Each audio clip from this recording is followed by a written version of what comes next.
તો આ તરફ જૂનાગઢમાં હવે વરસાદે થોડો વિરામ લીધો છે, પણ રસ્તાઓ હજુ પણ બંધ હાલતમાં જોવા મળી રહ્યા છે। ભારે વરસાદના કારણે અનેક માર્ગો બંધ થયા છે। વાહન વ્યવહાર પર તેની અસર પડી છે।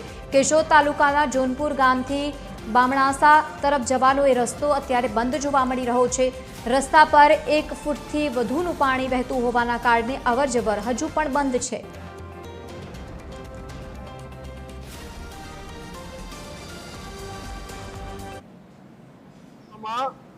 મઢડા મુરિયાસા જવાતું નથી, બાલાગામ જવાતું નથી। એક ડોહીમાં આજ રાતે હુમલો આવ્યો, ખાટલા ઉપર નાળા બાંધી આ જોનપુર પતાવ્યા છે। હવે એ હાલત જોઈને તમને કંઈક થાય તો આ ફુલિયાનું કંઈક કરો વહેલેસર। આ વરમાં વરસાદ પૂરો થઈ જાય તો ફુલિયું થોડું અમને 5 ફૂટ ઊંચું લઈ ગયો। તો અમારા જોનપુર થી આગળ જે મુડિયાસા, બામણાસા, બાલાગામ અને ભેડ વિસ્તારમાં જતો જે આ રસ્તો છે, એ રસ્તો અહીંથી અત્યારે સ્કૂલો બંધ છે।